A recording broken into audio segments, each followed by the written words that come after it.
This is Jordan Grace, and you're listening to the Social Suplex Podcast Network. BWB, this is One Nation Radio. You better get it right.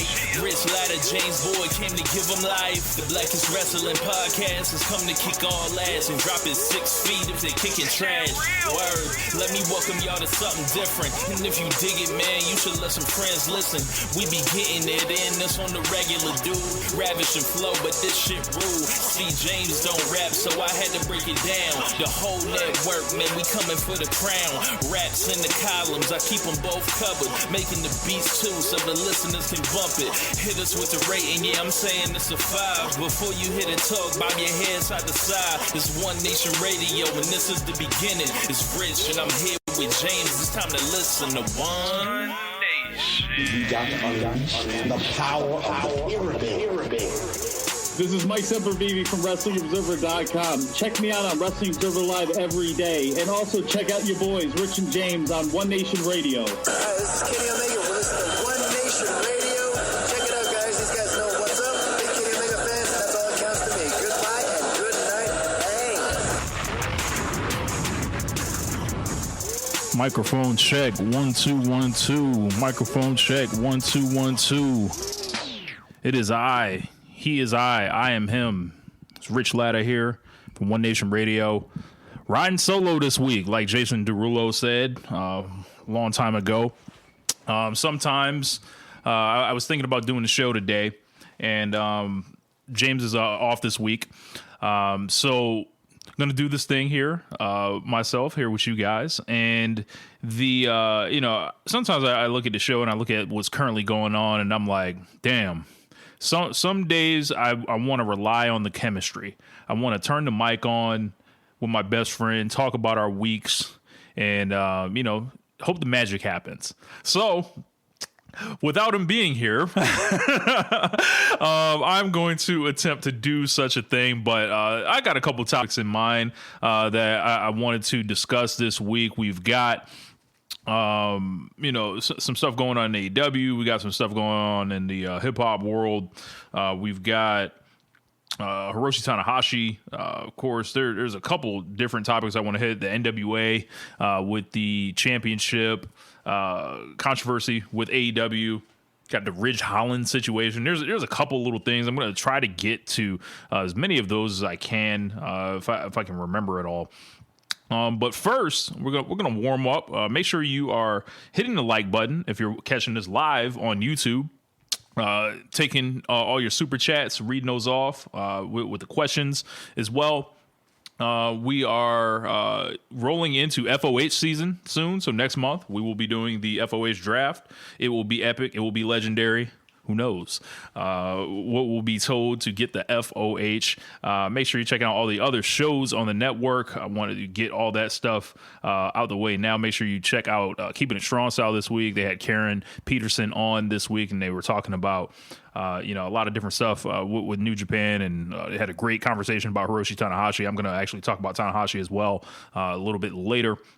Make sure you're checking out Tunnel Talk. And Sir Sam did a special with Floyd and Imp, who hosts Imp's, who hosted. They basically did a tournament to determine the best AEW male singles wrestler of all time, which was pretty cool. I thought that it would have been interesting, to, have a few other, I don't know, maybe I think they did a great job with that. I think there were things I would have loved to add to the conversation. They ended up with a Moxley versus Hangman final. I thought they should have ended up with a Moxley versus Omega final and perhaps heard that discussion out from there. But, I would highly encourage anybody, if you like AEW, you like the history of AEW, check it out. I think you would be shocked at some of the ways the matchups went, but for sure, check that out. So to get it started here this evening, we are going to talk about hip hop, a thing I love. So recently, Megan Thee Stallion just released a new song called Lover Girl, and it actually got hip hop back on the Billboard Top 40 list. And it, was a big source of controversy because for the first time since 1990, I believe, hip hop was not on the Billboard charts. Now, the Billboard charts are, judged to measure the most popular, most played music on the radio, different things like that.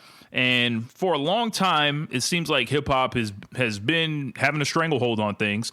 Obviously, it was the most popular genre in the world. Recent of late, I would probably say like the last 10 years, it kind of rose to that position. And a lot of people freaked out over the fact that there was nothing on Billboard, and there were people throwing up, "See, y'all should have let Drake, do his thing." But I'm like, just one man's not in control of all that. He lost a rap battle. It happens. Move on. I know he can't. He's struggling with that right now, and some of his fans are as well. But this does not come down to one person, and a lot of people were using this to pretty much take their frustrations with rap out on, the world, essentially. There's no top 40 stuff, and, people were freaking out. And I look at it, being an artist as well from the perspective of, why would I be angry at this? They recently changed the charts, so they're always doing weird little things to ensure, some people get credit, some people don't get credit for their achievements and things like that. But Billboard is an institution that is largely aligned with corporations, and it is not really a measurement of what the culture of rap deems hot. It's not really a measure of what moves hip hop forward. It is a digital metric that some people, and I would say the first time I really noticed anybody ever bragging about their record sales or different stuff like that was 50 Cent in 2003. And I always thought it was really weird, right? About how, and then people would just say, hey, use this to determine this is who the best is, the record sales and stuff like that. And for me, I've never felt like that at all. Reasonable Doubt, when it came out, I think it took 10 years for it to go platinum. So we know the music that sells a bunch of records. We know the music that was puffed up, the very poppy things. And sometimes you'll get someone like a Juvenile who will sell 10 million records on their album, right? And they're not compromising nothing. But then you got Vanilla Ice and MC Hammer selling lots of records. So, in my opinion, the record sales and the Billboard stuff, that has never really meant anything to me. And I think this gives basically an even playing field again for people that are actually in the game, that have the ability to be on those Billboard charts. Me being an independent artist, I wasn't going to be on a Billboard chart, anytime soon anyway. So why would I care about who's on there, who's not on there? I think this is a good shake the baby moment, quote unquote. Hey, this all can go away. Right? This can turn into jazz. This can turn into rock. This can turn into a genre that people don't listen to in mass anymore, right? But in that, maybe the music gets more regional. Maybe the music has to break through in another way that isn't so top-down dependent. And I think, when you think about innovation, right? Even in sports, right? I don't think you ever really want innovation coming from the top down. It just feels like it's being force fed to you. It feels like it's being pushed upon you. I feel like innovation works best from the bottom up. There needs to be something we don't know about that's cooking and then finds its way to us, rather than the corporation is feeding you your slop and ensuring that this is the rap music you hear. This is the rap music that you will end up desiring, and then just you letting radio programmers just control everything. If all that stuff is dismantled, perhaps we build a new world to live in as music enjoyers, as music listeners, as even musicians ourselves. So like, I'm not really tripping when it comes to that. I think this is, this is going to force some hard conversations. Are people really showing love to the genre right now? Are people, bringing the best of their creativity? And it's going to basically, like, if you take something away, and this has been the story of rap from the beginning. What did they do? They took away the instruments out of the schools. So we didn't have any instruments. So what did people do? They ended up creating a genre out of scratching records and isolating drums on songs and like, if you're going to take away the instruments, we're going to make our own instrument out of this record here, like out of this DJ thing. And same thing happened, like just later on in the genre. You're going to stop clearing our obvious samples and you're going to start suing. We're going to go deeper into the crates so you guys can't figure out what we're doing. Every time rap has been basically from the genre itself, it was never supposed to be here. So perhaps if people can't just be obsessed with Billboard and streaming and all that stuff, they will have to find another way. And if I trust hip hop itself, if I trust the artists, to uphold, I think everything will be okay in the long run.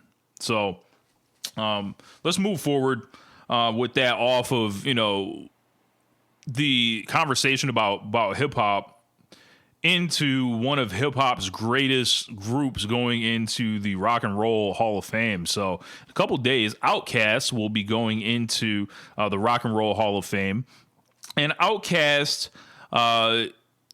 deserves it more than anyone. I want to say they're right at the top of the list. Anybody you can argue. And for me, what always stuck out about OutKast was they were fiercely original.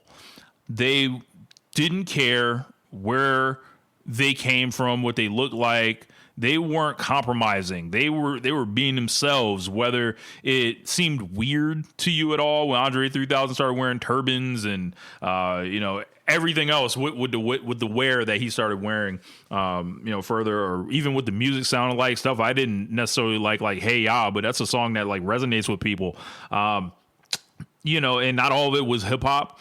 And I think the thing with OutKast for me that I love the Aquemini album a lot. I remember cleaning my house up and I just had that album in my headphones the whole time, just listening to it and just hearing the way that they were just these Southern Atlanta guys that came up listening to all the wordsmiths before them, and then they were just a breath of fresh air. They didn't sound like anyone. They had this original production from Organized Noise at first. They later moved into doing beats themselves. And I'm kind of a retrospect OutKast listener. Like, I didn't actually start listening to OutKast until like Rosa Parks came out. I was just too young. And then eventually, like, I just heard it and I was like, oh man, that sounds dope. That sounds really like, I remember liking the hook on the song a lot. I like the, I think it was a guitar on it or the banjo on it. And I was like, man, that's interesting. And then, later on, I figure out who all OutKast was, start putting their catalog back together. And for me, they were these backpack guys that were just in a different region of the country than we were used to. It was the evolution of A Tribe Called Quest. It was the evolution of a De La Soul. And it felt like they gave you a glimpse into a different part of Atlanta. Before that, it was like the booty shaking stuff. It was everything just based off of Planet Rock slowed down, or I remember watching the Atlanta documentary on Netflix, like the hip hop thing, and it was like Kilo Ali and stuff like that, and the entire thing came from the Dungeon family, and they were like, yo, we got these tracks essentially, and we're these musicians, we need some rappers, we need guys that'll go. And they were so young, just displaying this mastery of the craft. And I think that's one thing people don't talk about is how young OutKast were when they first came on, like 18, 19, 20 years old, dropping classics. And then like, you know, aging into, you know, their prime and always having a keen sense of like, yo, we're not always going to be around forever. We're not always going to be the newest people in the game. And that for them, I think they left people wanting more. People always wanted OutKast to reunite. They wanted OutKast to, you know, drop another album. I remember watching the Idlewild movie and loving it. And one of my favorite OutKast songs is on that album, the Mighty O. And it's just like, I feel like they left a lot on the table, but they gave us so much at the same time. You can't really be mad. This induction for them is very overdue, well earned, I would say. Some people, Andre 3000 is their favorite rapper of all time. They rank him right at the top. I think the juxtaposition to how him and Big Boy are treated, I don't always like it because Big Boy was a solo artist in his own, you know, retrospect and in his own respect, excuse me. And, you know, he was like, these songs just wasn't all Andre 3000 and some guy. Like, let's just put it like that. If you like Andre 3000 more, that's fine. But this wasn't no bum. Like, Big Boy had to walk in the studio every day and get on a song with that guy and not get blown off. And, you know, he wasn't getting blown off these songs. I'll say that. But just like some of the stuff that they dropped, like So Fresh, So Clean, just so hard when you hear it, soulful, and you could hear the funkiness, you can hear the grooves in the music. And if there's one OutKast album I can recommend, it's Aquemini, absolutely, 1998. But you gotta check out AT Aliens and their evolution from, you know, their first album, and you know, talking about still being broke. Talking about they ain't really making no money like this, you know, doing this, and they got to find a way. And then, you know, Bonds Over Baghdad just explodes your mind. I remember hearing that, and that was like around the time it was like Rosa Parks dropped. They had the little break, and then Bonds Over Baghdad dropped, and that was all over MTV. And I was in California at the time, so I wasn't as plugged into like hearing everything all at the same time. I'm listening to Power 106 as much as I can just to try to like retain, you know, some rap and all that. And, you know, I'm watching MTV, and that was a really colorful video, really, you know, something that you saw in 3D, and it was just incredible to watch and to see in real time. And there are not many groups walking the planet that are ever going to touch OutKast. There's a famous Twitter bit is like, OutKast is better than the Beatles. Look, I've never heard John Lennon rhyme like Andre 3000. I've never heard Paul McCartney, you know, drop roses. I've never heard none of that. So we'll just let it ride like that. But yeah, man. So shout out to OutKast. Congrats to them. And we will move forward here. So I want to talk about Ridge Holland in WWE, who was fired from his deal, and he basically had got injured in a TNA ring, and he was not going to be brought back by WWE. They were going to, quote unquote, let his contract expire. He recently spoke out on social media kind of about the entire situation, and they ended up cutting him early because of that. As of right now, I believe his family has started a GoFundMe featuring donations right now, high dollar donation from several names in the pro wrestling business. If you want to go find out, that's on y'all. I'm not going to like just expose everyone's business, but Ridge Holland is a controversial character within wrestling fandom because of you know, him dropping Big E and generally being this unsafe guy. There was one time I heard about where he dropped Johnny Gargano on his head, and Triple H came running out to the ring, like, you know, my child, you know, my son has been killed, and then Gargano got up. But this guy, obviously, the thing with Big E is hung over his entire career. And, you know, a lot of fans do not feel empathy for this guy. And it is a sad thing to think about just in the sense of like, all right, I don't think this guy, I believe he's not American. So I don't know about his visa situation. I don't know about, everything there, but for him to basically get fired now for speaking out against what, his situation is right now, and he's not going to be able to work, earn money, and he's hurt. I believe WWE is paying for his rehab. Basically, they're doing all the things that a normal business, to me, would do to not get sued. But if I was like advising Ridge Holland at this point, I think you gotta like try to do something. Like, you can throw a rock here at the throne. I'm going to pull up the last thing I kind of saw him post on social media, and Ridge Holland, I believe his real name is Luke Menzies. So it was just like, let's see. He says, I never thought I'd be able to pay my mortgage or not be able to pay my mortgage. I feel like I've been hung out to dry after getting injured for working for another company on behalf of WWE.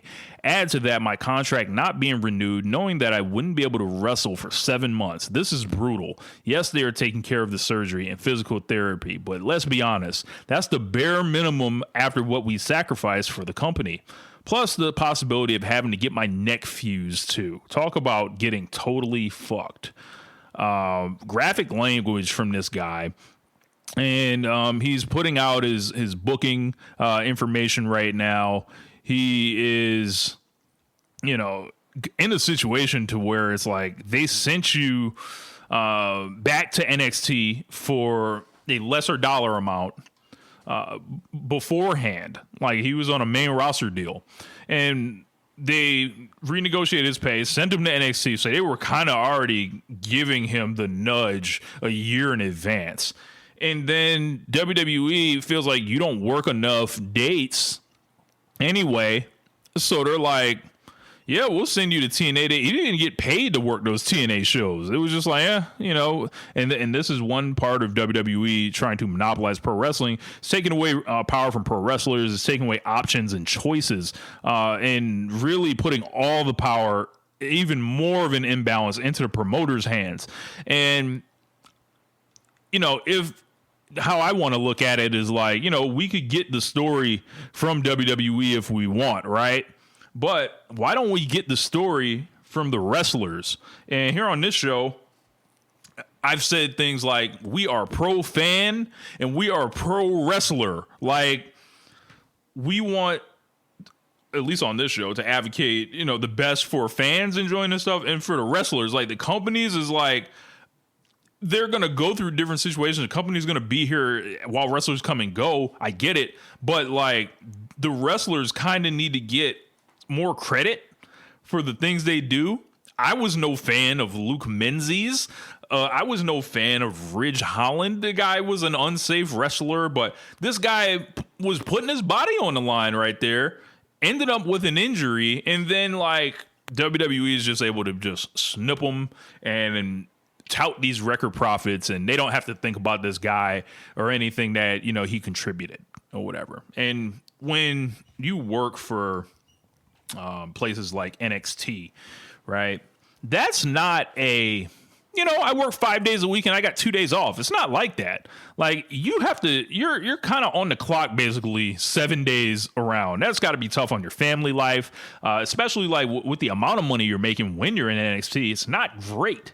And I think this whole situation is very nasty, and it is unfortunate that this guy is just he's a drop in the bucket, honestly. Like, this isn't going to be the last wrestler that has a situation like this. And you would think that WWE would be able to be like, all right, let's make sure this guy is on his feet at least before, we cut him because he said something bad about us on social media. They are thin-skinned. This is a soulless corporation, as I've noted at many times on this show. And TKO is not Vince McMahon. And I know Vince McMahon cut people in the past, and he had his own set of, things to where It was like, yeah, dog, like, you're a monster also. But I think taking your chances with one person, like, this is just a whole new thing. And it's a whole further imbalance that is set to disservice the fans. And then this is one more example of why I don't think pro wrestlers should trust TKO. And I've heard from people in the business that a lot of them don't. And for me, this is a huge point. Like, this is a glaring example. If you're Tony Khan, like, oh, don't do this. Like, they had that situation with Anthony Henry that a lot of people got on them about, and they ended up bringing Anthony Henry back. For me, this is a shoot yourself in the foot perception wise moment for WWE. And at the end of the day, they're going to look at it. It's Ridge Holland. It's a guy that, you know, is a rounding error essentially in their finances, right? They're not going to have to worry about this, but it's going to add up. And the thing to always remember is not what happens to the wrestlers you don't care about. The wrestlers that you do care about are not exempt from this stuff. So I would keep that in mind. And whatever you thought of Ridge's work, that's not really the point of contention here. This is like, yo, could they be like, we know the type of company they are. We know their political leanings. We know all this stuff. But man, if you want to take an easy win, how about just like ensure a guy is back on his feet before cutting him? Like, but they don't even want the easy wins there. So they just want the dollar, and then they want the absolute control and power. So whatever happens to Luke Menzies, I don't know if we'll ever see him, on big pro wrestling again. Maybe TNA is interested. I don't know. But even that, TNA, like they're going to have to clear it with WWE to see if they're okay with doing that. So it gets even nastier before you do this stuff. So it's interesting, man. Like, Anwar Sar, when WWE was evil before the TKO link up, they only leveled up. Yes, they did. And it for me felt like, damn, like I don't think anybody's gonna go to bat for this guy. So, he's gonna get out the mud. If he's meant to make it, if he's meant to bounce back, he will. And best wishes to him in his recovery. And I think somebody should interview this guy and get his perspective on this stuff, and not be so desperate to carry the water for WWE or take their word for everything that happened.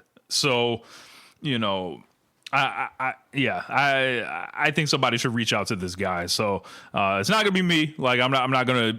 We don't really interview too many pro wrestlers. Like, you got to be kind of plugged. You got to be like the AEW World Champion to just drop in on One Nation Radio. So like, we don't really do the interviews here, but I'm sure somebody does. So. So let's move forward a little bit. We're going to talk about this NWA situation with the national title. So first off, all right, let's get the jokes kind of out the way. Yes, they had the international title before. Yes, MVP said international title in the promo. Yes, this is a belt. We were like, what is the point of this belt? For me, I don't really care about how many belts they have, because I like championships. I think that the only detraction with championship belts is the thing people don't really notice or talk about is you put belts on people that like you start inventing more belts to put them in their own universes so they don't have to lose. And amazingly, the first people that came out when these belts were announced were the Hurt Syndicate. Just absolutely, when I think of a new belt, who would that fit best? People that don't lose or want to lose. It's voila right there. But we'll get to that in a second.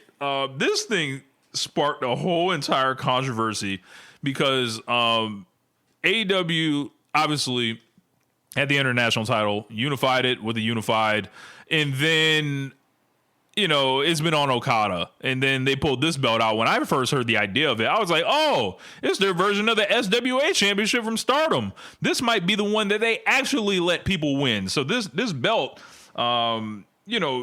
it will be contested in AEW, New Japan, CMLL, Rev Pro, different stuff like that. So it basically, like, in the press release, like, they said the national championship was once a top prize in Georgia Championship Wrestling, one of the top wrestling promotions in the entire country. The title hasn't been seen on TBS since 1986, when it was retired after being unified with the United States Championship. The new AEW national title will forge its own legacy by paying tribute to the past. Tune in live when AEW crowns its first AEW national champion in Full Gear's Casino Gauntlet match. So, if I'm just reading that, are they trying to, like, directly claim the lineage of, like, this belt from 1986?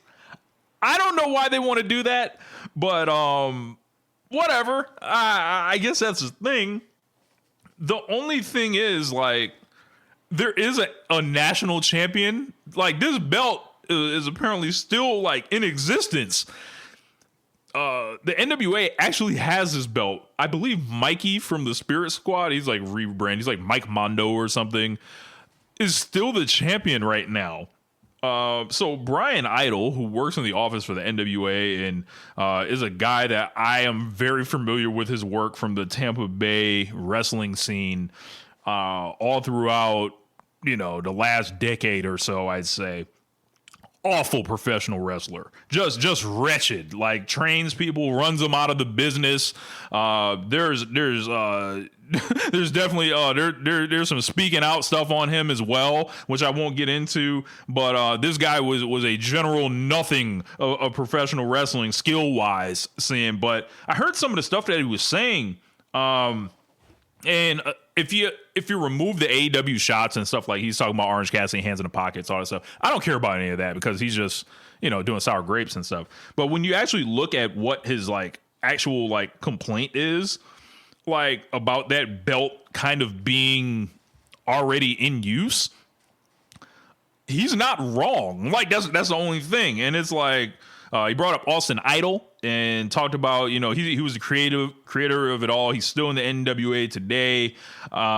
He is, and this could be some, like, NWA AEW trademark battle legalities. There was stuff talking about with the old Shockwave name that there might be something here. And everyone's trying to get their clout. The guy Mike Mondo started tweeting. He was like, let me be clear, there is only one NWA and there's only one prestigious national championship that holds legit lineage and has for decades. So to Tony Khan or anyone else confused, here's the legit title with the company it belongs to and the legit national champion. My name is Mike Mondo. And he did a whole thing, right?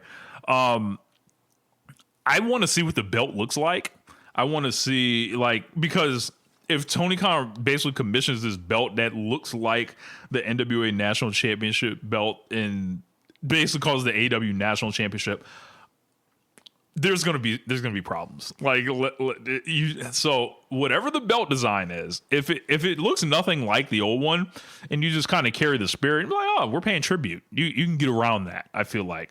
But and then these NWA guys jumping out the window, they'll be here. They'll be here today, gone tomorrow by next week. It won't. Nobody's checking for Brian Idol. Trust me. Like, and if you have seen Brian Idol, you understand why. But I think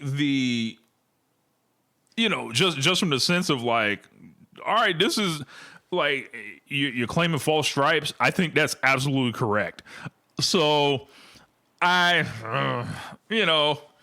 you're always going to get conversations about whether there are too many belts in the company. And funny, only one company ever gets this conversation. Like, they still don't have as many belts as WWE. They have programming to fill. They have egos to satisfy. Unfortunately, I know is kind of as stupid as that sounds. But when these belts are created, they're created to put people in their own kind of universes and tiers and rankings. Like, they created the Continental Belt in the first place for Okada. it wasn't for Eddie Kingston. Like, they knew Okada was coming in and they wanted to have something that he didn't have to worry about being in the world title mix. He could have his own belt. That's what that was for. Orange Cassidy had that international belt, something for him to do because they weren't going to make him the world champion. Like, these secondary titles are there for a reason. These women's tag team belts that are coming, they will serve a function as well. Now it's like, okay, Tony Storm is not the world champion anymore. This is a Tony Storm vehicle. And what it may become from there, I don't know. But all these belts have these functions. They tell you one thing what they are in public, but in private, in the booking room, it's an entirely different story. I think that whatever happens with the AEW national title and the NWA thing, I don't think anyone's going to watch the NWA in light of this. I don't think aiming at Tony Khan on Twitter and just crashing out and trying to get ringside news to cover your case, you might strike a chord with some anti-AEW people who hate everything, but I don't think they're gonna actually like gravitate to you. That's just my thing, Brian Idol. So I'd perhaps reconsider that. Some more Brian Idol stuff. So we'll get into some tweets. Let's read them. He says, the smart marks say the NWA sucks. No one is watching the smart mark fed. We're going to have the NWA national tournament. What the fuck? There is only one NWA. Don't be fooled by the imitators. Stick to hands in the pocket wrestling. That's what you did. That was original. We are now at the point where two televised wrestling promotions have resorted to using the NWA for relevance in the same week. Could it be that, as usual, we are winning way more than anyone gives us credit for? We are only getting started. The NWA has so much more to show you. He says, Tony, this is beneath you. Stick to what made you famous. Small, weird, hands in the pocket wrestlers and other local VFW guys that you put in main events. Stop being petty, bro. Austin Idol is the first ever national champion and basically the creator of it all, and he was still active in the NWA. Dude is Richie Rich, and it's not enough. He's bought his way in. He's got to steal legacies. Unreal. I don't give a shit about bridge burning or whatever people say. I am 100% the NWA, and I'll never stand for anybody trying to steal from us or do us dirty. I would show up in person and defend this honor against all consequences, anywhere, any place, any time. I gotta say, Brian Idol's not the biggest guy. I don't know who he's, trying to do that with. So, I don't know. I wouldn't really take him too seriously. I think that I'm looking at this, man, and it's like,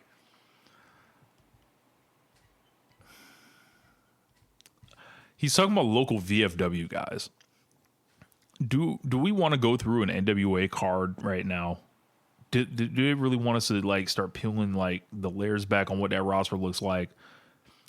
We remember they were pushing Titus as or Tyrus as the world champion last year, right? That happened, right? Like, not even worth it. For me, this is a big nothing. This is here today, gone tomorrow, and I think that whatever happens, we don't have to worry about Brian Idol whooping anyone's ass. I don't think we have to worry about that. So let's move forward, man. So Hiroshi Tanahashi will be retiring at the Tokyo Dome on January 4th. Ironically, when this news broke of his retirement, I was doing a solo show last year as well, and basically said I'd kick the can down the road on talking about Hiroshi Tanahashi in a general sense. They have sold, I want to say, 31,000 tickets so far. Right now, this is on track to be the biggest Tokyo Dome in years. Or some people, depending on who's in the main event, think this thing could actually get to the old school sellouts that they had in the 90s. Those Anoki numbers, which may or may not be fudged. I think that the thought, this is insane. Maybe Brian Idol is Tanahashi's last opponent. This is absurd, Dan. But Tanahashi, they are hiding Hiroshi Tanahashi's last opponent like Drake was hiding that child so far. And I think there's great reason for this. And as I listened to Keepin It Strong Style this week, and, I've talked to people, just like they've talked to people.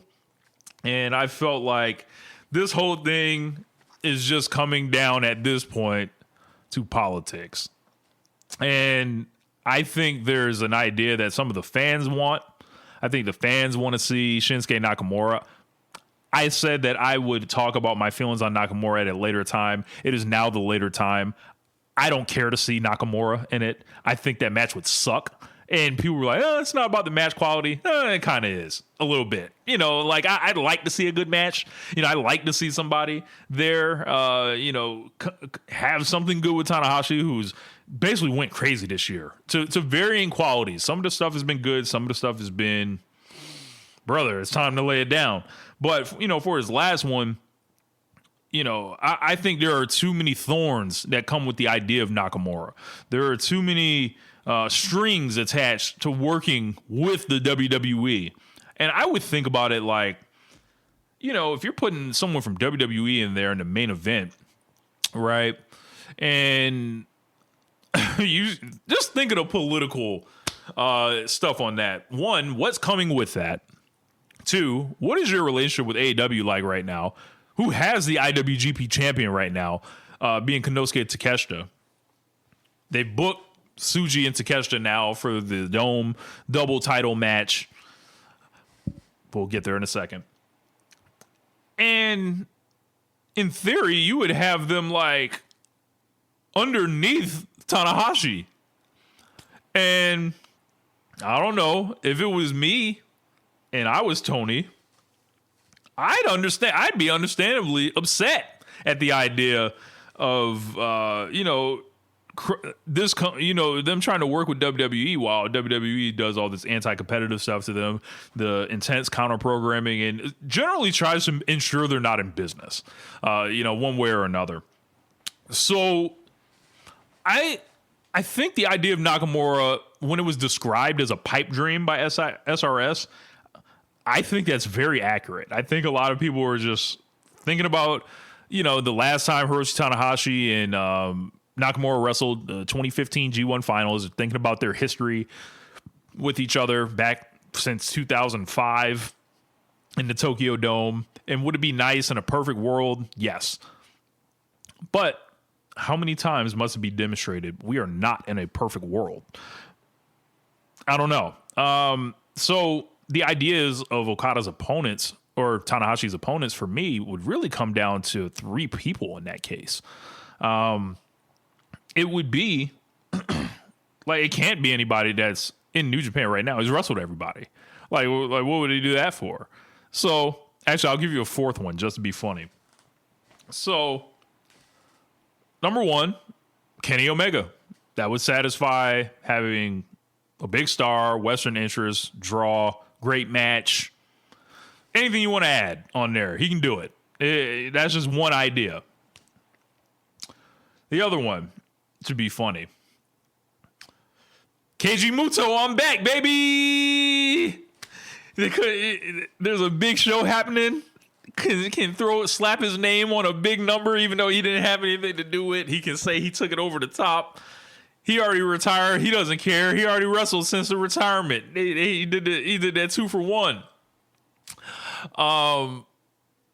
And the biggest match Hiroshi Tanahashi ever had in his career was against Keiji Muto, and basically taking the ace hood from him. Then there's Tetsuya Naito, who's just hanging out, out in the world, essentially. Hasn't wrestled beyond a couple dates, I think, in the UK. Would immediately boost this. I think Tanahashi and Naito would be a nice way to kind of close Tanahashi's era. And then, who else? The Rainmaker, Kazuchika Okada. Okada and Tanahashi, for me, they closed that chapter, with that match they did at New Beginning. We've seen all their great battles of the past. I think people would be disappointed to an extent that it would be Okada and Tanahashi. But man, I don't know. there could be a lot worse things than having like the last match be like one of the greatest in-ring rivalries ever, perhaps the greatest in-ring rivalry ever. I don't know. For me, as long as they do justice to Hiroshi Tanahashi's legacy, they make it a beautiful moment. I'm not really caught up on who the opponent is, right? I just think with each different opponent comes different reactions. I think the Nakamura thing would be nasty on several levels, and that's putting out evil in the world that you don't want for the sake of something. It's like, all right, we're going to give you the thing, right? But there's a lot that comes with it. I think the safest option would be Kenny Omega, right? Yeah. But Kazuchika Okada, very easy to slot in that because like he's owned Tanahashi his entire, legacy. So got a question of Mavs fan. So he's saying, does Tana go out on his back or does he go out with a win? I feel like Hiroshi Tanahashi would lose. No reason to really put him over. I don't think it's not like there's a, for me, this is a different situation than like Sting and like the Young Bucks. The whole thing was like Sting has been invincible this entire time, and it didn't hurt the Bucks at all to lose. It was probably one of the matches of their careers, honestly. Like that's like when we think about them, it's like, man, look what they did for Sting. I think Tanahashi is a different case. He's not presented as, completely unbeatable. I think Tanahashi thrives on emotional situations. What better way to get like the emotions really flowing than beating them and then Tanahashi crying in front of the crowd? Like this is going to be more crying than Ric Flair. I hope everybody's ready. I am concerned about a Naito match quality wise. I would say that. I think that might stink, but maybe one night only he can turn it on. But yeah, like for me, it feels like a political minefield, and I don't really condone on getting in bed with the Fed under any circumstances, just because like bad things will happen. Like it's just, and I know the common argument there would be, well, if you're a New Japan fan, like there are many of them that feel that being with AEW, has not been something they've enjoyed. And, the little brothering and even having the IWGP champion be from AEW now. Look, it's AEW or it's the Fed. You pick. You decide. So, yeah, like this thing has already sold a lot of tickets anyway. I don't think they're necessarily leaving money on the table by picking one guy over the other.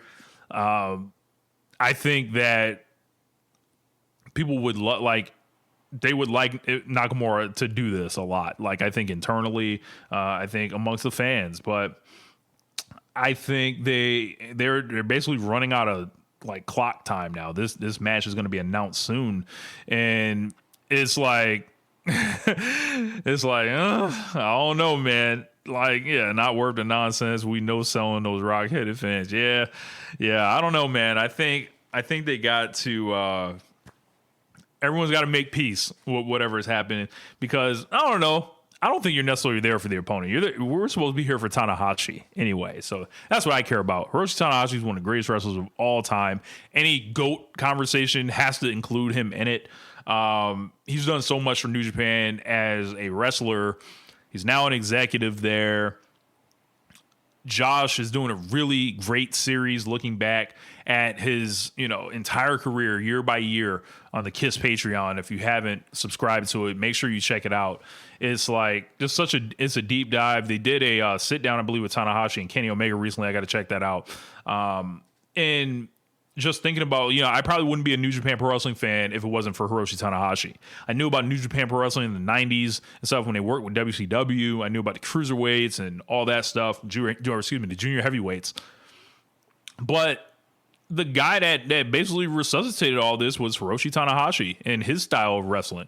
Like, the epic matches, you know, in the late 2000s and, you know, early 2010s, mid 2010s.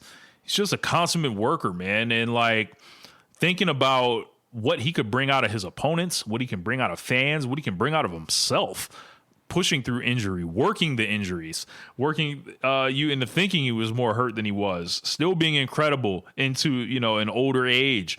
And for me, you know, you couple that, like you look at like the Hiroshi Tanahashi, you know, legacy and think about the people that he's worked with, that he's made.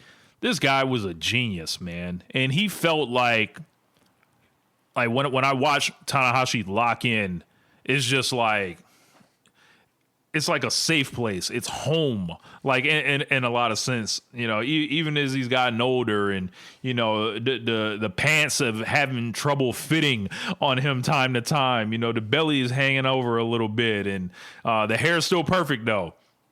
You know, you can't take that away. This guy is so special and so incredible. And I just hope that he knows he has fans all over the globe. Like, and I think that's why it was so well received when he was main event in Chicago with AEW. It basically goes in there, cold build, not really much, and he turns the crowd against Jon Moxley, and they want Hiroshi Tanahashi to win. I feel like that's like probably his last great American match. He went over to the UK this year and was in the main event with AEW, his last AEW match, and you know, everyone loves the guy. Like, so I think it's really important for this guy to be recognized as one of the true greats, like just the top rung. I would have loved to see a Hiroshi Tanahashi match against anyone. Like, you put him in a monster match, you can put him in a technical match, you can put him in an epic match, you can put him in a brawl, you can put this guy anywhere because he could do everything. Like, great seller and impeccable storytelling. Long match, short match, whatever you need, Tanahashi would have it for you. So like, I don't know, like I've kind of stayed away from watching a lot of the tour, the retirement tour. Like, it doesn't really appeal to me. Him wrestling, you know, I might check out Ice versus Ace though. Like, I think that one might be, you know, more of a thing. I think what I'm kind of waiting for is the last one. Let's see him walk out that last time. High Energy plays, or whatever song it plays. Maybe he plays both. Who knows? I would love for him to play both. Play the old one, play the new one.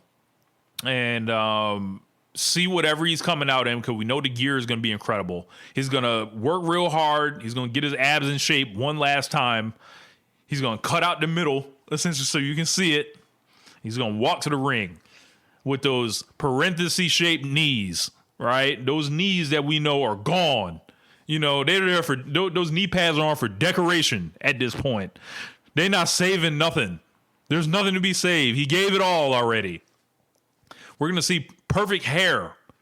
We're going to see women crying. We're going to see men crying. We're going to see Tanahashi crying. Whoever he's in the ring with might cry at the end of this. Milano Collection AT crying like a baby on the sideline. Chris Charlton will probably be crying. Walker Stewart will be crying. I'll be crying. You'll be crying. It's going to be a trail of tears. But when we're all done crying and getting it out, we will know. We will know that we saw one of the true greats for the last time. Hiroshi Tanahashi. This isn't going to be second on the card. This isn't going to be some bullshit that was built up with a tournament, right? This isn't going to be the horrific John Cena retirement tour, which I am saving for the fuck out of here draft. I'm letting y'all know now. We're going to run through it all. This is going to be the true salute from fans worldwide that are going to fly in, the locals that are going to show up for their guy. And this company, the closest thing that they have to Antonio Inoki is Hiroshi Tanahashi now. It's time to show love, man. If you ever enjoyed Hiroshi Tanahashi, if you ever loved his matches, this is the time to just start going on social media Open a Tumblr account and write about it. Let people know about what that guy made you feel like when you was watching them streams in 720p, 480p at 5 a.m. When you were watching G1 finals unspoiled, turning your phone off for a day, and you watching him walk through Kota Ibushi's slaps.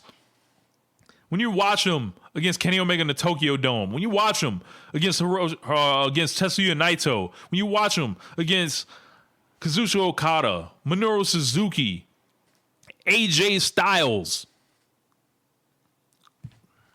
Angle, Brock Lesnar, he even got in there with before. Keiji Muto. Who else? Hell. Bad Luck Fale. Some of those Fale and Tanahashi matches were even interesting. Will Ospreay. Hangman Page. This guy's done it all, man. He's done it all. He's inspired a lot of people. I was fortunate to meet him once. Took a picture with him actually a second time. So that was pretty cool. And, when I saw Tanahashi at the show, I felt like it was a girl showing up screaming for the best boy band of the 90s or something. It was just like, turn me to a mark. So I'm not a super mark for much anymore. The more years you go on watching pro wrestling, it's like, people are cool or whatever. But Hiroshi Tanahashi is one of those ones where I'd be like, you know what? I think I'll act outside of myself for this one. So one of the best to ever do it. And I'm going to miss him. And I look forward to whoever the opponent is, because honestly, I don't really care who the opponent is. Like, if you've gained anything from this is about Hiroshi Tanahashi. They've already sold tickets to this thing before anybody was announced. So whoever it is, come on in, make magic with days. So let's get to AEW Dynamite this week. So I wouldn't say I have a problem with AEW right now currently. I think everything is actually pretty good, right? But this is the most difficult thing to do as someone that hosts a show like this, to where if something's great, I want to yell from the mountaintop. I want to evangelize everything and just tell you how special it makes me feel, tell you why I think you should feel special about it. If something sucks, it's easy to say it sucks. But if it's like in that middle area or slightly better than that, where I feel like a lot of the programming of late is landing, that becomes difficult. Because then it's like you go on the show and you're like, it was cool. Yeah, that was cool. I liked it. Blah, blah, blah. So I'm going to try to dig a little deeper. I'm going to look at, essentially what happened last night. The only thing is I don't really have much for you. So we had a match with Orange Cassidy and Claudio. Look at this on paper. Cool concept. Obviously kind of see-through because, the heels need to win this series. But it gives, a proper build to the matches. They got, it's going to play out between Wednesday and Collision to where the winners of these best ofs on the, between the men and the women, they're going to get the advantage in a War Games situation or Blood and Guts. And they did Darby versus Daniel Garcia. They did Claudio versus Orange Cassidy. And Claudio felt like had been losing a little bit, so he kind of needed to win, so that worked for him. They had the Ops and Tony Schiavone thing getting sewed up from last week. That all kind of happened really quickly, but at least they, kind of explained all that stuff, some of the questions that we had, from last week. And they set up a trios match with Hook, basically, and Eddie Kingston coming to Hangman's rescue after Hangman jumped on the Ops. And, I've been tough on Hook, man, for, I don't know, maybe like a year and a half, 2 years. Get this water real quick for the working man. But I think Hook has had probably a good couple weeks here. And I think he did good in the match also. Promo was a little shaky. Won't lie there. But if I'm gonna do anything, I'm gonna keep it honest here. So, Kyle Fletcher and Mark Briscoe, they are set to do their 6th match. Now that's a lot. People talk about the amount of belts in the promotion. Fuck that. How about these Kyle Fletcher and Mark Briscoe matches? Now they're all good. They're all good to great. Stuff like that. But it was a lot. But they upped the stakes on this one quite heavily to where Mark Briscoe, if he loses, he's going to have to join the Don Callis family. Now, I think that would be insane. So, Kyle Fletcher's kind of done really well with his TNT belt. Fletcher's in a spot right now. He already had a world title shot. Can you take this off him and maybe elevate him a little bit? You could. You could have him win the Continental Classic. You could do a lot of different things with Kyle Fletcher right now. He doesn't necessarily need the championship. I don't know if he does. This would be a nice reward for Mark. And at this point, you kind of, if you do another match, Mark kind of needs to win. So I think this is kind of like a dead giveaway. I don't think he's going to be joining the evil side like Starlight Kid did back in the day and basically join, the unit, the wrong unit, the Odeyo Tai unit. So that's a big match for Full Gear. We got this $1 Million Trios match with Kenny Omega and Jurassic Express taking on Josh Alexander and the Young Bucks. $1 million on the line. Don is putting the pressure on the Bucks to basically join the family. Okada's putting the pressure on them to join the family. I think we're going to get some type of swerve here to where, Don Callis isn't really a man to me that really wants to be out here begging and asking. I think they're going to be like, hey, man, you took too long. And then Josh Alexander and the rest of the family is going to end up whooping on the Young Bucks' ass and jumping them, beating them down, bloodying them up even. And then Kenny Omega will save the Young Bucks, and whatever building it happens in, the roof will come off. So, Okada on the other side, maybe you figure something out there. You get the Elite back together as a trio. Maybe, give them the trios belts, maybe do something with them like that. Who knows? But we'll see how that goes. So we got the Babes of Wrath, Willow Nightingale and Harley Cameron, took on Athena and Mercedes Moné. Athena was very over in Texas. I thought this was a really entertaining match. I thought this, I know why they had to do the interference stuff. They had to give Mercedes something for her build with Statlander. They had to pour even more heat on Blood and Guts. They're doing interference to get out of these finishes in this tournament. Willow and Harley Cameron get the upset win. I called Harley Cameron the walking pin eater here, but that's not the case. Athena's tending to lose many of her big matches in AEW. When she shows up for a tournament or something, she's here, just to kind of add a name to a bracket, seemingly. Next week, they'll be doing Julia Hart, or not next week. Next in the tournament is Julia Hart and Sky Blue versus Willow and Harley Cameron. So one of those teams is going to the finals. Do you guys see why I have reservations about these belts yet? Is it becoming clearer? Because it's not going to be Athena and Mercedes Moné teaming up to, contend for these belts. It's going to come down to your regular everydayers. I think this thing still has Tony and Mina written all over it. Nothing's really dissuaded me from that opinion. But this one, I think people popped for Harley pinning Athena after Willow did her finish, so they made sure to kind of protect Athena as much as you could. Mercedes wasn't anywhere near the pin, but that as a semifinal scares me. It scares me. So, but they had a nice little match here, I'd say.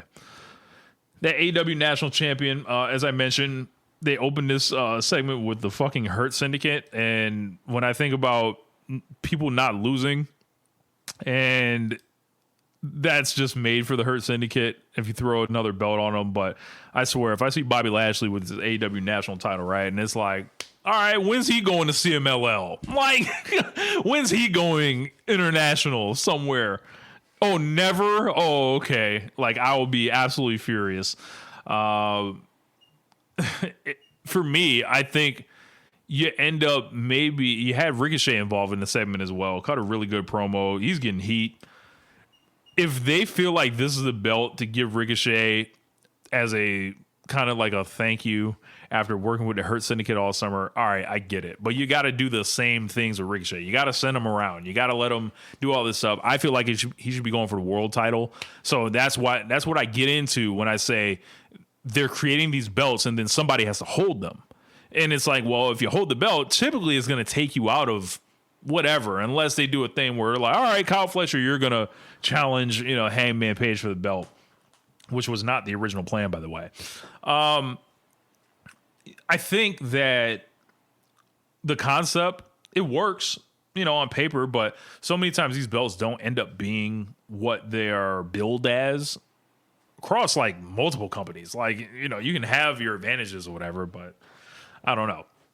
I think that looking forward, this is a casino gauntlet. Anybody could be in this.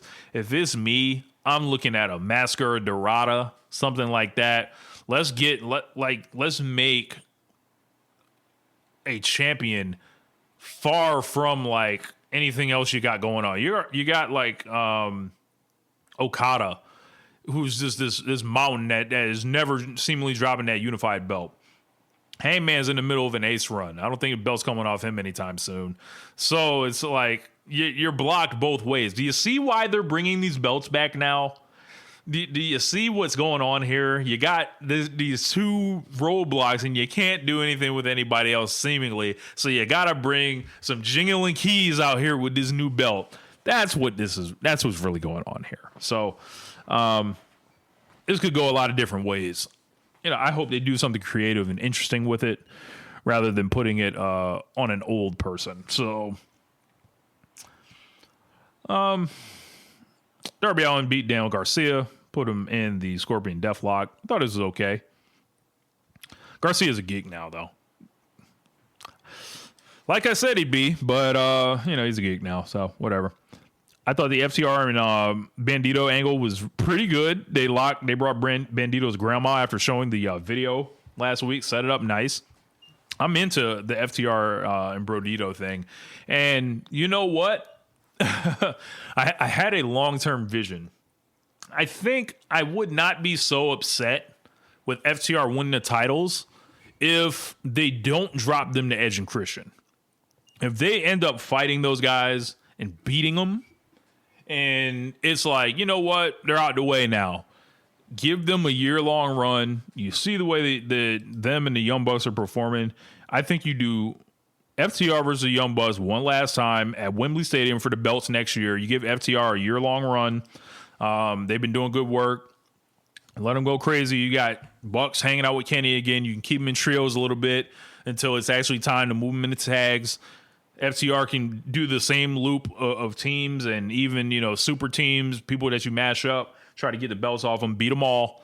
FTR kind of earned that with the work they did this year. And then one last time for all the marbles at Wembley Stadium, FTR versus Young Bucks next year.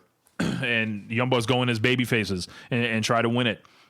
And then FTR are heels, kind of how God intended with this thing. I think that would be, a good match to put on Wembley next year. And I know they did it at Wembley 2 years ago. People will be fine. It'll be just fine. Trust me. Megan Bayne, Mina Shirakawa.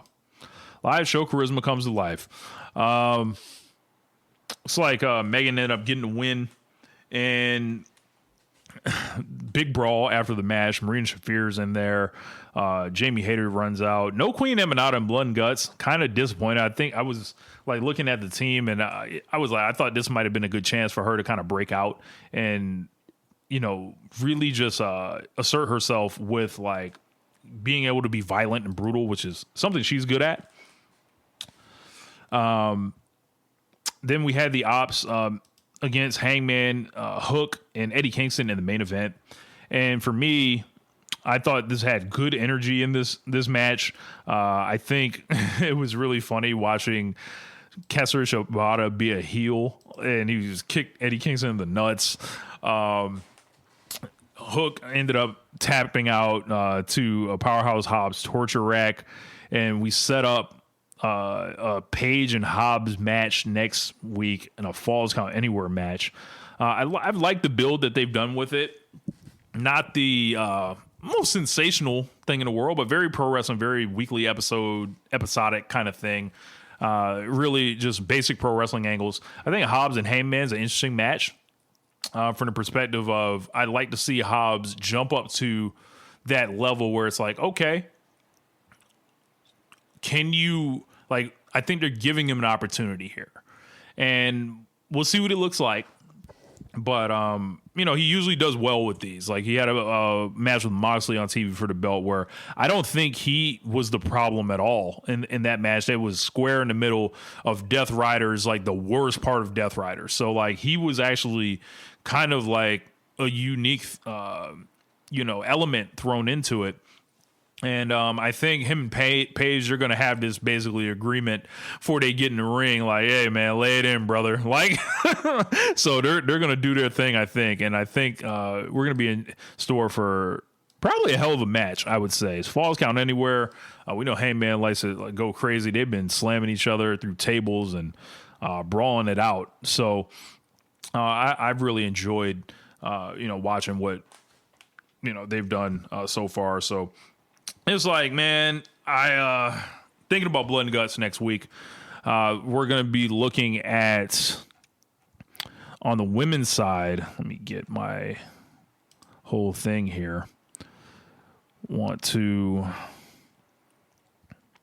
make sure I have my lineups correct. All right, so we've got Death Riders. Jon Moxley, Claudio Castagnoli, not Brian Cage, just a cage match. Let's try that again. Jon Moxley, Claudio Castagnoli, Daniel Garcia, Wheeler Yuta, and Pac against Darby Allin, Mark Briscoe, Orange Cassidy, Roderick Strong, and Kyle O'Reilly. So I think the only thing about this is we've seen the Death Riders in these cages, these team cage matches already against Darby Allin. So, like, I know one of them was the pay-per-view version, and now this is the TV version, right? And the pay-per-view version had a lot more star power with Will Ospreay, Kenny Omega, Hiroshi Tanahashi, Kota Ibushi. And it's just a lesser, with the conglomeration guys. To be fair, they've done a good job with getting people to care about Roddy, Kyle O'Reilly the last couple weeks. People are always going to care about Mark Briscoe and Orange Cassidy to a degree. Feels samey, though. Before they get to the Blood and Guts, it's like, all right, man, what spot are they going to do now? What, like, I was wondering what they would do for the I Quit match on pay-per-view, and then they pulled out the tank. So maybe they've got something in store. But, like, a lot of the Blood and Guts stuff doesn't really move me anymore. I've seen so many of them. I feel like I've seen so many in the time. Like, I remember when it was like, hey, man, bring War Games matches back. Between WWE, NXT, and AEW, brother, there must have been like 20 of these things now. They're typically very hard to distinguish from each other unless they try stupid shit like starting the baby faces with the advantage. That's the only thing that really fucks these things up even more. So there's like a baseline to these things, and some of them, are better remembered than others, but it feels like they should cut back on these. It feels like, and I know that it's an attraction at this point, so you got to build it in. But part of me thinks this is, they're fucking with Survivor Series a little bit because they're going to do their shit a couple weeks before Survivor Series. So whatever. WWE's given it to AEW enough on that regard. But I think that with these, and I'll read the women's lineup, we got Mercedes Moné, Megan Bayne, Marina Shafir, and the Triangle of Madness against Chris Statlander, Toni Storm, Willow Nightingale, Jamie Hayter, and Harley Cameron. So the women's one, like, actually had like a build that would have fit without waiting until November. It seems like this should have happened earlier this year. Mercedes, is she gonna run the blade? Does she love the business? It's up to you, Mercedes. Show me something. I think if she wants to prove a point, which she just might do it. for me, this feels very exhibition-y. We've got the goodies and the baddies on each side, and I don't really feel the heat. I don't feel the hate. It's just, these are all the top stars going at it here. So it feels like a much more kind of cohesive. It feels like a cohesive kind of through line story on the men's side that we've kind of seen and it's been there before. And this one feels kind of all-star exhibitionist, when I think the women actually had the more compelling thing. It should have just happened earlier. So I think that's like, the main issue that I have kind of there with Blood and Guts. And, you look at the ticket sales on these things, and these things haven't knocked the doors off. And I think that apathy and having seen these things kind of sets in. And maybe they didn't do a great job with the build of all this. So it's going to be interesting to see how it comes off on TV, of course. You're doing 2 of these. It's going to be an extended show, 2.5-hour show.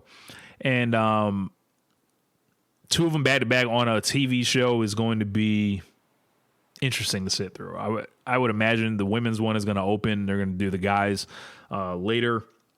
But I think I'm going to bet with the women having the better match, because I think they're going to have much more to prove. I think they, every time, the women do no DQ matches in this company historically, they ring off at, a bigger level for whatever reason. We've seen Willow Nightingale and Chris Statlander in these kind of matches. We've seen Toni Storm in a street fight. We've seen what Sky Blue is willing to do, even in one of these. We've seen, I believe Megan Bain's up for anything. Mina Shirakawa, I think some people are wondering what she will do in this match. She will get bust open for the love of the game. Trust me. Worry about nothing there. Harley Cameron's going to be a funny one to see. So let's see. They've got a chance. And I think Tekla's going to come to ball too. So, if it was me, maybe you start this thing with either Mercedes or Tekla to work it for the heel side and let them kind of, general the match. I probably would go with Tekla and let her kind of, anchor. No, because then you got to bring Mercedes in. Maybe you start with Mercedes. You do Mercedes and Toni Storm. They're like 2 big stars, and they can anchor the whole segment. Or Mercedes and Willow, one of the 2, I think will work best. And then you save Statlander as the final person on the women's side, and you just intertwine all your stories there. And for some reason, I think there's so much variety within the women's match. I think they're really going to outdo the guys here. So I'm going on record saying it. And, let's see if it happens. So, yeah, man. So, like, someone says you got to do something. Let's see. One Up versus CPU says you got to do something special for Blood and Guts to feel crazier than a Hangman Swerve match. Oh, good luck. Good luck with that. Curry Gold, Mercedes Monet might not blade, but Mercedes Muppet will. Wow, yeah, that's the Muppet. If the puppy gets in the cage, that's gonna make for some good discourse there. So, yeah. Anyway, I think that's gonna wrap it up this week for One Nation Radio. I appreciate you guys rocking with me here on this solo journey this evening. Make sure you are supporting the Social Suplex Podcast Network in any way you can, whether it's via super chats, via comments, likes, subscribe, shares. Make sure you're checking out all the other shows on the network: Wrestling Art with Chris Things, Keepin It Strong Style, Imps, AEW Adventure, Tunnel Talk, Trish and Sarah Podcast, and All Things Elite. I'm Rich. I'm up out of here. Peace.